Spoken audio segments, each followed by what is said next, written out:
요한복음 7장 14절에서 24절까지. 예루살렘에서는 초막절 절기가 지금 진행되고 있습니다. 많은 사람들이 지금 예루살렘에 모여 있습니다. 예수님께서는 그의 동생들이 이 세상에서 이름을 내려면, 빛을 보려면 이렇게 사람이 많이 모일 때 빨리 들어가서 자신을 알리라, 그런 권고도 받았습니다. 예수님은 곧장 예루살렘으로 올라가지 아니하고 4일 정도 되었을까요? 중간에 예루살렘으로 올라가서 하나님의 말씀을 전하기 시작했습니다. 그 당시 율법을 가르치는 선생들이 깜짝 놀랍니다. 왜냐하면 당시 이 유대인 랍비들은 아주 대단한 실력자들입니다.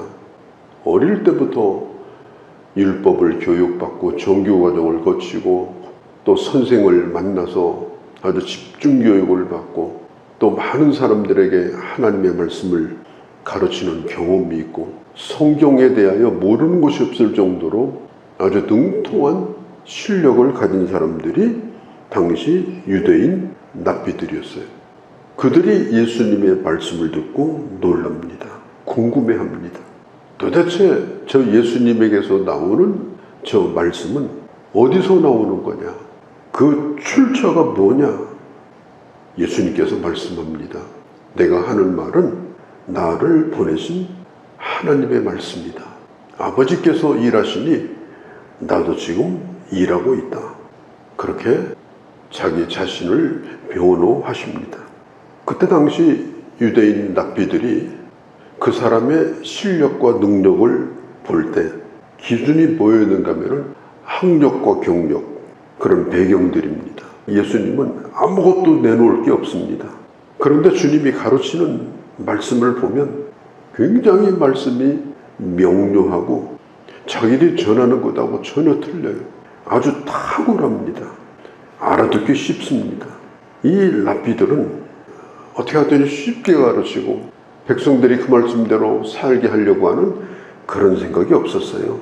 자기의 실력, 내가 얼마나 성경을 많이 알고 있는가, 내가 얼마나 능력이 있는가, 그런 것을 보여주고자 하는 그런 생각이 많았습니다. 누가 율법을 어기는가, 늘 사람들을 판단하고 주시해서 보는 사람들이 그 당시 랍비들이었습니다. 오늘 우리가 살고 있는 이 시대가 어떻습니까? 사람들을 평가할 때 학벌을 보고 평가합니다.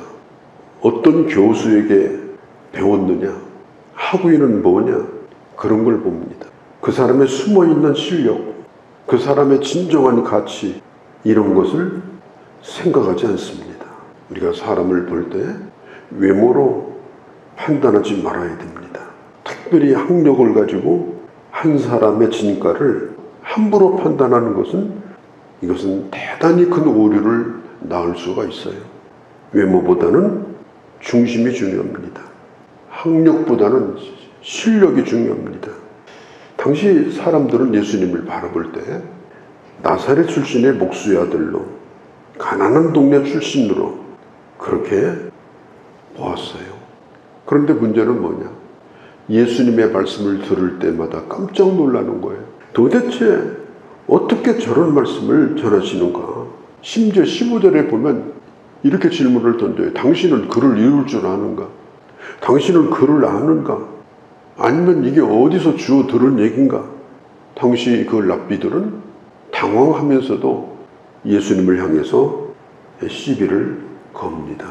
그때 예수님이 출처를 밝혀요. 나를 보내신 이의 말을 내가 하고 있다. 17절에 예수님이 이렇게 말씀합니다. 어떻게 그 교훈이 바른지 그른지 분별할 수 있느냐? 그 사람이 전하는 교훈이 바르다, 이걸 어떻게 판단할 수 있느냐? 말씀을 전하는 사람도 그 말씀을 지킬 마음으로 전하고, 말씀을 받는 사람도 그 말씀을 꼭 순종할 마음으로 받고, 그 말씀을 지킬 마음으로 받고, 그걸 보면 알 수 있다. 18절에 스스로 말하는 자, 하나님의 말씀을 전하지 아니하고 스스로 말하는 자, 자기 말을 하고 있는 자는 자기 영광을 구한다고 했습니다. 자기 실력을 드러내기 위해서, 자기가 얼마나 대단한 사람인가를 드러내기 위해서 성경을 이용하고 있는 겁니다. 참 선지자는 누구냐? 자기를 보내신 하나님의 뜻을 전합니다. 율법과 은혜의 차이가 뭐냐? 율법은 자기 자랑만 합니다. 내가 이렇게 지켰다고, 이렇게 내가 대단한 사람이라고. 은혜는 뭡니까? 나는 이렇게 연약한 죄인이라고, 나는 이렇게 부족한 사람이라고. 그러나 하나님의 은혜로 내가 설 수 있게 되었다고, 내가 하나님의 은혜로 말씀을 전하게 되었다고, 나의 다됨은 하나님이시라고 그렇게 전하는 사람이 은혜의 사람입니다. 그때 당시 이 율법 교사들은 자기 영광만 구했어요. 자기가 얼마나 대단한 사람인가 지킬 마음은 아예 없었어요. 요한복음 6장에 보면 모든 사람이 다 예수님의 곁을 떠나갔어요. 이제 제자들만 남았어요. 왜 사람들이 떠나갔냐? 말씀이 어렵다고 떠난 거예요. 이해할 수 없다고 떠난 거예요. 내가 원하던 떡에 대한 말씀이 아니라 이상한 떡 얘기를 한다고 떠났어요. 자기들의 필요를 채워주지 않는다고 떠났어요. 예수님의 제자들도 예수님의 말씀을 다 이해할 수 없었습니다. 베드로는 고백합니다. 나는 이해할 수 없을지라도, 그 말씀이 어떤 말씀인지 내가 지금 알아듣지 못한다 할지라도 영생의 말씀인 것은 제가 믿습니다. 영생의 말씀이라는 사실을 믿고 지금은 모르지만 후일에 그 말씀을 내가 알 때가 올 거라는 것을 나는 알고 있습니다. 우리가 기억할 게 있어요. 내가 이해하지 못한다고, 내가 알아듣지 못하는 말씀이라고 그 말씀이 하나님의 말씀이 아닌 건 아닙니다. 나중에 그런 상황이 오고 그런 때가 오면 그 말씀이 떠오를 겁니다. 비로소 그 말씀이 어떤 말씀인가 경험을 통해서 알게 될 것입니다. 우리가 교회에서 다른 사람을 가르치든지 어떤 직분을 받았든지 그것이 내가 다른 사람보다 더 낫기 때문이다, 그렇게 생각하시면 안 돼요. 예수님께서도 어떤 얘기를 하셨는가 하면 22절에 랍비들에게 얘기하는 거예요. 당신들은 모세의 제자라고 지금 스스로 그렇게 자랑하지 않느냐? 안식일 날 율법에 충실한다고 할례도 주지 않느냐? 그런데 내가 안식일 날 죽어가는 사람을 살렸는데 뭘 지키는 게 중요한 거냐? 죽어가는 사람을 살리는 게 중요한 거냐? 문자적인 것이 중요한 거냐? 아니면 그 율법의 본질과 정신을 충분히 이해하고 실천하는 게 중요하냐? 예수님이 물어보시는 거예요. 특별히 19절 끝에 보면 이렇게 말해요. 너희가 어찌하여 나를 죽이려 하느냐? 그런데 그 얘기를 받아가지고 20절에 무리가 대답하되 당신은 귀신 들렸도다. 당신을 지금 누가 죽이려고 하느냐? 당신은 지금 망상증에 걸려가지고 누가 나를 죽인다, 그런 지금 환상에 빠져가지고 그런 얘기를 하고 다니는데 누가 당신을 죽이냐? 당신은 정신병자다. 예수님을 이제는요 귀신 들린 사람으로 몰고 가는 거예요. 교회란 뭐냐? 교회가 되기 위해서는 꼭 필요한 것이 있습니다. 첫 번째, 거듭난 하나님의 백성들이 거기 있어야 됩니다. 거듭난 하나님의 백성들이 있는 곳이 교회입니다. 두 번째, 하나님의 말씀을 하나님의 말씀으로 믿고 하나님이 나 자신을 통해서 지금 말씀하고 계시다, 이 분명한 확신을 가지고 있는 설교자가 있어야 교회입니다. 세 번째, 설교자가 전하는 그 말씀을 사람의 말로 받지 아니하고 온전히 하나님의 말씀으로 받는 사람들이 있는 것이 교회입니다.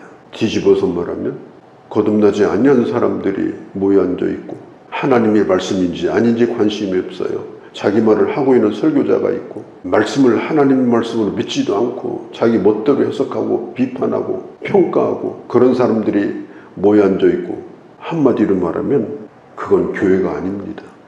교회는 그냥 사람들 모여가지고 웅성거리는 것이 아니에요. 내가 누구인가를 분명히 알고 하나님의 말씀에 대한 바른 태도를 가진 목회자와 성도가 있는 것이, 이게 바로 건강한 참 교회입니다. 예수님이 지금 말씀하잖아요. 나는 내 말을 하고 있는 것이 아니다. 나를 보내신 이의 말을 하고 있다. 만일 말씀을 전한다고 하면서 자기 말을 하고 있다면 그 사람은 성경을 지금 모독하고 있는 거예요. 하나님의 말씀을 들으면서도 그 말씀을 함부로 평가하고 비난한다면 그 사람도 하나님의 말씀을 모독하는 것입니다. 말씀을 전하는 사람도 말씀을 듣는 사람도 기록된 성경 말씀이 말씀이 되도록 하나님 앞에 바로 서 있는 것, 그게 바로 교회다. 저는 오래도록 설교를 해온 사람이니까요. 저는 성경을 읽을 때 주님이 내게 옆에서 들려주는 말씀으로 읽습니다. 저는 말씀을 전할 때 오늘도 분명히 하나님이 내게 성령의 영감을 주시고 그리고 하늘의 특별한 계시를 주심으로 나로 하여금 하나님의 말씀을 전하게 하고 있다. 그런 감동과 그런 확신을 가지고 저는 말씀을 전합니다. 어떻게 하든지 말씀이 되도록 해야 되는 것입니다. 말씀을 듣는 자도 마찬가지입니다. 지금 하나님의 말씀을 전하고 있는 예수님을 심지어 이제는 귀신 들렸다고 매도하면서 예수님을 공격하고 있는 그 당시의 종교 지도자들, 이 얼마나 기가 막힌 모습입니까? 말씀을 아는 것도 중요하지만 그 아는 것이 다른 사람을 판단하는 도구나 자기를 자랑하는 도구가 된다면 그 아는 것이 오히려 독이 될 수가 있습니다. 하나님의 말씀은 지키려고 들어야 됩니다. 온전히 순종하는 마음으로 들어야 됩니다. 지식이 많아지는 것이 중요한 것이 아니에요. 순종할 마음이 많아져야 돼요. 오로지 아멘이요. 오로지 예로 응답하면서 그 말씀 앞에 적극적으로 반응하는 것, 이게 대단히 중요한 것입니다. 예수님을 공격했던 그 당시나 오늘날도 저는 크게 다르지 않다고 생각합니다. 교회를 교회되게, 말씀을 말씀되게 그렇게 해서 정말 하나님의 교회가 늘 하나님의 말씀과 은혜와 성령으로 충만한 교회가 되어서 성도들이 말씀 안에서 하나님의 은혜를 누리고 천국을 경험하고 하나님이 하시는 일을 경험하고 말씀이 내 삶의 응답이 되어지는 축복도 누리고 그런 귀한 주의 자녀들이 되어주시기를 바랍니다. 거룩하신 우리 아버지, 하나님의 아들이 말씀을 전하고 있습니다. 그런데 유대인들이 와서 당신은 그를 아느냐? 어디서 주워서 들은 것이냐? 그렇게 시비를 거는 이 어이없는 장면을 보고 있습니다. 말씀을 전하는 자나 말씀을 듣는 자가 기록된 하나님의 말씀의 가치를 생명처럼 여기고 그 말씀 앞에 서 있는 우리 교회가 되게 하시고 말씀을 순종하는 아름다운 삶의 열매가 차고 넘치는 그런 교회가 되게 하여 주옵소서. 오늘도 주를 의탁합니다. 우리 주 예수님의 이름으로 기도하옵나이다. 아멘.